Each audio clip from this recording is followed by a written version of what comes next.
Moin, ich bin Tobi und zur heutigen Urlaubsvertretung gehört das Valimex Pro Festbrennweitenobjektiv mit 14 mm Brennweite und einer maximalen Offenblende von 2,8. Wenn ihr mehr über das Objektiv erfahren wollt, dann bleibt dran.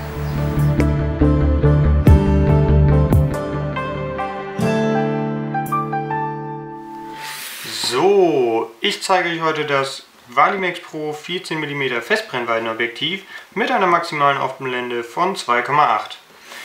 In der schönen Kiste hier versteckt sich ein Handbuch, ein Objektivbeutel, damit ihr das Ganze auch gut transportieren könnt, und natürlich das Objektiv in einer zusätzlichen Plastiktüte. Macht einen guten Eindruck, hat ein schönes Eigengewicht. Hier der Bajonettanschluss, in meinem Fall für Canon. Ihr bekommt es natürlich auch für die gängigen anderen Kamerahersteller. Und auf der anderen Seite die Eintrittslinse mit der fest angebauten Streulichtblende. Wenn ihr mehr darüber sehen wollt, bleibt dran. Ich teste es jetzt mal. Das Objektiv ist fast komplett aus Metall gefertigt, nur der manuelle Fokusring ist aus Kunststoff, also Gummi. Und der Bajonettanschluss, in meinem Fall für EF, ist auch aus Metall gefertigt. Wie ihr seht, hat er Informationskontakte für die Kamera. Das ist bei Valimex Pro nicht Standard. Heißt also, wenn ihr die günstige Variante nehmt, überträgt dieses Objektiv nicht die Informationen wie Brennweite und Blende an die Kamera, sondern ihr müsst sie euch entweder merken oder ihr sagt einfach gut oder nicht so gut. Bei der günstigeren Variante habt ihr einen zusätzlichen Ring am Objektiv, mit dem ihr die Blende einstellen könnt. Wie man das findet, ist jedem selbst überlassen, es ist aber mehr als 100 € günstiger. Der manuelle Fokusbereich reicht von 28 cm Nahenstellgrenze bis 3 Meter und dann ins Unendliche. Ich habe die Erfahrung gemacht, dass meistens zwischen 2 und 3 Metern oder zwischen 2 Metern und 4 Metern eine gute Schärfe vorliegt und dann einfach die Blende noch etwas erhöht. Die Gegenlichtblende ist fest verbaut und aus Kunststoff. Ich finde sie ziemlich praktisch, also ich finde es praktisch, dass sie fest verbaut ist, denn wenn ihr jetzt zum Beispiel an eine Glasscheibe geht oder irgendwelche Schläge aufs Objektiv bekommt von vorne, so landen diese an der Gegenlichtblende und nicht auf der Eintrittslinse. Das Objektiv hat gerade bei geraden Linien auffällig stark mit Verzerrungen zu kämpfen. Bei diesem Bild zum Beispiel sieht alles etwas bauchig aus.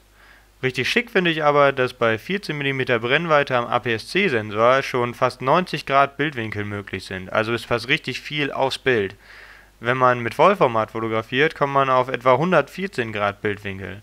Damit lässt sich auf jeden Fall richtig viel auf den Sensor bannen. Das, was ihr auf den Sensor bannt, ist von der Mitte bis zum Rand richtig scharf, vorausgesetzt man findet den Fokus.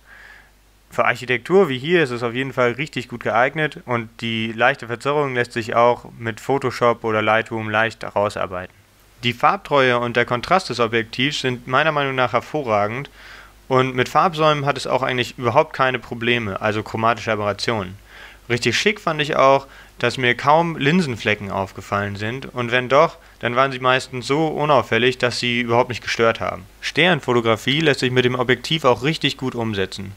Wenn weniger Lichtverschmutzung gewesen wäre, hätte ich mit Sicherheit noch bessere Ergebnisse bekommen. Am Objektiv lag es auf jeden Fall nicht. An einer Vollformatkamera wie der EOS 5D Mark III machen die 14 mm Brennweite natürlich noch mehr Bildwinkel aus als an einer APS-C-Kamera.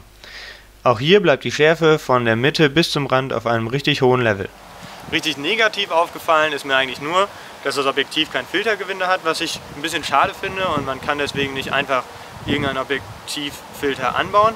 Und außerdem habe ich durch den Sucher fast nie knackscharfe Bilder bekommen. Wenn ihr richtig scharfe Bilder mit dem Objektiv machen wollt, so empfehle ich euch den Live View zu benutzen, 10-fach ranzuzoomen, das Motiv scharf zu stellen und dann das Foto zu machen.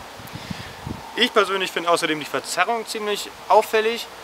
Wer es mag, natürlich cool. Wer es nicht mag, in der Nachbearbeitung lässt sich viel rausholen. Und richtig gut an dem Objektiv finde ich, dass es relativ günstig ist und dabei eine richtig gute Bildqualität schon bei Offenblende hat. Und das nicht nur ein APS-C-Sensor.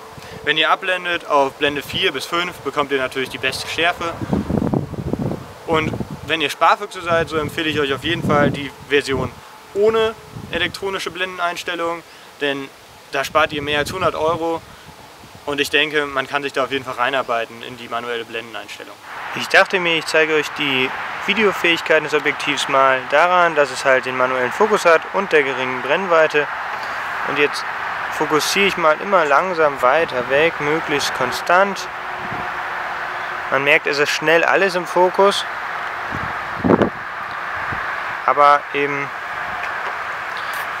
dass man auch ein gewisses Bokeh bekommen kann im Video. Natürlich nicht so wie bei einem 50-1.8er, aber die Lichtstärke macht sich schon bemerkbar, wie ich finde. Wie hat euch meine Review zum Valimax Pro 14 mm Festbrennweitenobjektiv mit einer Offenblende von 2,8 gefallen? Wenn es euch gefallen hat, dann lasst mir bitte einen Daumen hoch da, damit ich eine Chance habe, bei der Urlaubsvertretung auch abzusahnen. Wenn es euch nicht gefallen hat, dann schreibt am besten in die Kommentare was, und vor allem, wenn ihr noch Fragen zum Objektiv habt, dann schreibt es in die Kommentare, ich versuche darauf zu antworten. Mir hat es auf jeden Fall gefallen und viel Spaß gemacht.